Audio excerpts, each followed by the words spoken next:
21-year-old Jay Eam is recovering at Ronald Reagan UCLA Medical Center after collapsing in full cardiac arrest while running the recent LA Marathon. I went from running for the LA Marathon and then suddenly, like, just kind of fighting to live. Good for you. Finally out of that bed. Jay's life was saved by an uncommon twist of fate. 15-year veteran LAPD officer Joshua Sewell was at milepost 18 when Jay went down. That's usually about the point, people start to get dehydrated and their legs lock up and so forth. So we figured it was just another case of, dehydration or muscle fatigue or something like that. I took a pulse at that point. There was no pulse, no breathing. Rolled his eyelids back. His eyes were rolled back into his head.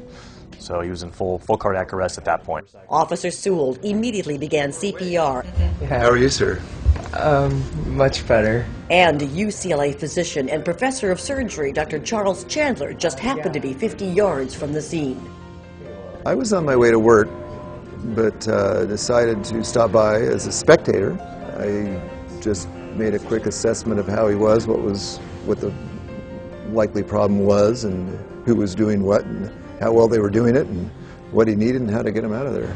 Jay was rushed to Ronald Reagan UCLA Medical Center, where fate again intervened. UCLA is one of only a handful of hospitals equipped with a sophisticated thermo-cooling device that doctors could employ to again save Jay's life. Most people who have cardiac arrest out in the field, as we say, on the street, don't survive. Most. The catheter comes in here. So this is a machine. It's a cooling instrument which consists of a catheter that goes into the blood vessel, and it's a catheter that basically circulates cold fluid inside of this blood vein, and that allows you to cool the blood like a radiator cools a car. UCLA helped to develop this technology that puts the body into a state similar to hibernation, protecting it from damage.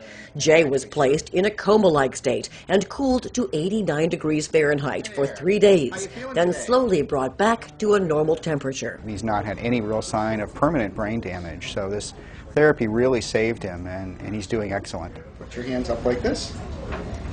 I haven't heard of them using it before, so I'm actually surprised that it works so well, so I'm completely grateful for that. It's amazing. It's amazing. Every night I always called to check up on him because he was just like, we were rooting for him, and so it was such a beautiful recovery for him.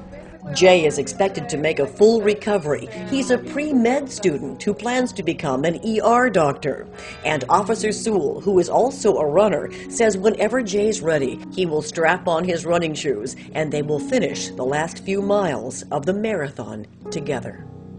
Absolute miracle. It was, the marathon itself is near and dear to my heart. I ran it in 2006, and being able to assist another runner like this is just beyond words.